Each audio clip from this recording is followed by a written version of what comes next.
Bienvenue au bureau depuis une plage perdue dans le sud de l'Australie occidentale, autour de Manglinap, pour être tout à fait précis. Google it. Dans cette édition, je vous propose de revoir une sélection des 5 événements qui ont marqué les esprits en 2013. On commence bien évidemment avec le Vendée Globe et à la formidable odyssée de ce skipper qui nous a tant fait rêver pendant 3 mois. Devenu navigateur professionnel il y a seulement 4 ans, François Gabard gravit 4 à 4 les marches du succès. Dimanche matin, au Sable, l'impatience gagne de participer à son triomphe dans le Vendée Globe. Il nous fait languir et l'attente se prolonge pour une foule venue vivre un moment d'exception. Ses premiers mots donnent une idée de son état d'esprit qui a évolué au cours des premières semaines de course. En fait, quand je suis parti sur cette course, je ne pensais pas du tout à jouer la victoire, vraiment. Je savais que je pouvais, mais ce n'était pas l'objectif. Je pense que j'ai commencé à me dire c'est possible dans l'Indien. Dans l'océan Indien, je me suis dit là, on n'est plus beaucoup maintenant, et le bateau va vite, je navigue bien, et c'est possible, quoi. À ce moment-là, j'étais loin de penser que j'allais être premier, mais je me disais que c'était possible. 3 mois seul en mer, à faire face à la pression de la course et aux problèmes techniques, François n'a jamais baissé les bras. Après, j'ai essayé de me battre à l'humeur égale face à ça. Ça, je pense que je l'ai été, l'humeur égale. Je me suis toujours investi sur le bateau, pour faire face à tout ce qui nous arrive, parce qu'il nous arrive plein de choses. Et ça, je pense que j'ai jamais baissé les bras, j'ai jamais baissé la tête, ou alors quelques secondes, et du coup respirer un grand coup bien fort, et puis je suis reparti, quoi. Toujours aux avant-postes, il passe le horn en tête et explique le petit break qu'il réussit à faire en Atlantique Sud. Un tout petit avantage à la fin du Pacifique, mais qui était insignifiant, enfin c'était rien, mais bon, je l'ai quand même pris et je pense qu'il faisait du bien. Et puis après, ça a été au large de l'Argentine, donc c'est sûr que je me suis décalé dans l'Est à un moment où je suis décalé dans l'Est et il s'est fait empétoler, il s'est fait bloquer dans une petite dépression orageuse et là j'ai pu créer l'écart. François termine un tour du monde supersonique et pulvérise en 78 jours le record détenu depuis 4 ans par un certain Michel Desjoyaux.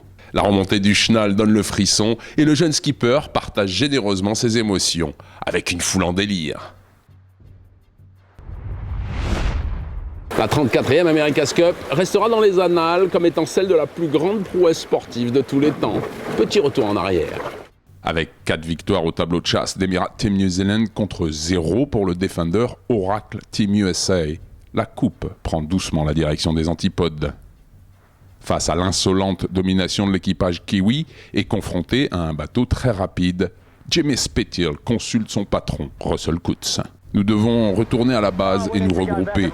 Nous pensons qu'ils ont un petit plus de vitesse, spécialement auprès. C'est alors qu'Oracle Team USA échafaude un nouveau plan de bataille en 2 temps. Numéro 1, trafiquer leur bateau pour gagner en vitesse auprès. Numéro 2, remplacer le tacticien John Kostecki par Ben Ainsley, le meilleur marin olympique de tous les temps. Et c'est là qu'Oracle Team USA débute son formidable comeback. Le défi est immense, mais l'équipe travaille dur et refuse de baisser les bras. Prenant les courses une par une, les Américains ne cessent de réduire l'écart et grappillent des points à Emirates Team New Zealand. Personne n'imagine combien nous avons dû bosser pour revenir du trou dans lequel nous étions en début de compétition. Le 25 septembre, les 2 équipes sont à égalité 8 à 8, avec une seule manche pour les départager. Les 2 équipes coupent la ligne de départ dans un mouchoir. Oracle Team USA plante ses étraves à la première marque et se retrouve 7 secondes derrière Team New Zealand. Avalé à plus de 40 nœuds, le vent arrière est un bord d'adrénaline pure. Avec plusieurs changements de leader, la bataille atteint son paroxysme sur le 3e bord, jusqu'à ce qu'Oracle Team USA, étant sensiblement plus rapide auprès, prenne le contrôle de la course. L'équipe américaine accentue son avance pour finalement couper la ligne d'arrivée en grand vainqueur, 39 secondes devant Emirates Team New Zealand. C'était le plus grand moment de ma vie. J'ai juste adoré chaque minute de cette journée. Ça ne pouvait pas être mieux. La coupe reste en Amérique une fois encore et Emirates Team New Zealand n'a plus qu'à revenir à nouveau tenter sa chance. Je suis très fier de notre équipe et de ce qu'elle a accompli. Le dernier point que nous n'avons pas réussi à gagner pour ramener la coupe en Nouvelle-Zélande est très très difficile à avaler. De nombreuses questions restent en suspens quant à l'avenir de la 35e America's Cup. Mais ça, c'est une autre histoire. Pour l'heure, on peut tous célébrer ce qui restera comme le retour le plus tonitruant dans l'une des America's Cup les plus fascinantes de tous les temps. Deux épreuves fabuleuses qui nous ont fait tant rêver. Mais l'année 2013 a également été synonyme d'accidents et de drames. Le 9 mai dernier, Artemis Racing, le challenger suédois pour l'America's Cup, s'est disloqué en baie de San Francisco. Bart Simpson trouve la mort dans le naufrage.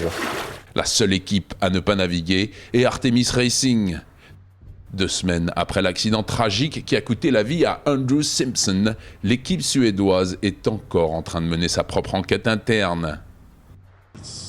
C'est une expérience choquante qui vient de nous arriver et nous allons passer beaucoup de temps à nous assurer du bien-être de toute notre équipe.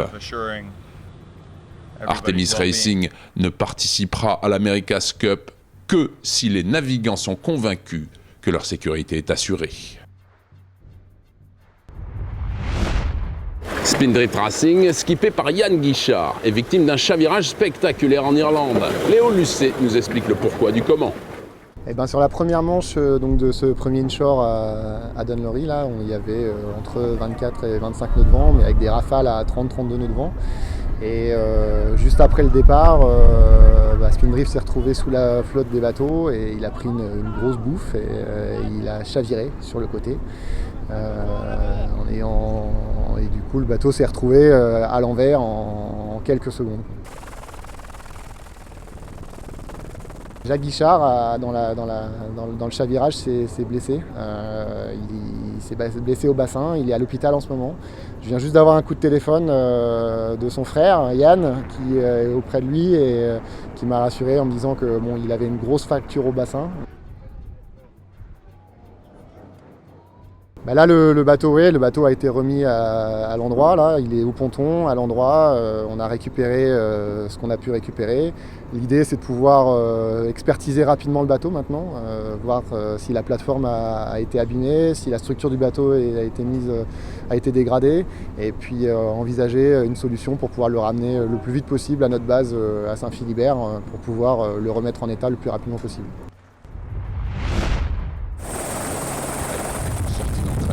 Avec pour objectif de remplir la banque d'images. Les conditions sont superbes et le trimaran file à bonne vitesse par 15 à 20 nœuds de vent. Soudain, une rafale plus forte que les autres surprend Jean-Pierre et Roland.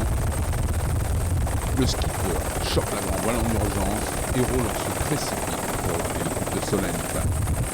L'équilibre sur la tranche pendant quelques secondes interminables, le trimaran hésite et peut-être se remettre à l'endroit. Roland parvient à se protéger, mais Jean-Pierre positionné au poste de barre est éjecté et fait une chute de plusieurs mètres. Le trimaran a déjà dépassé le point de non-retour, le chavirage est inévitable. Il se retourne doucement avant que le mât explose en 3 morceaux.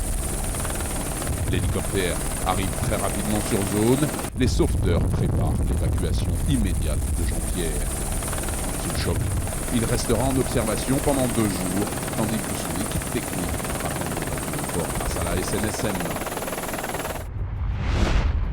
Rendez-vous la semaine prochaine, même heure, même endroit. D'ici là, au revoir et bon vent.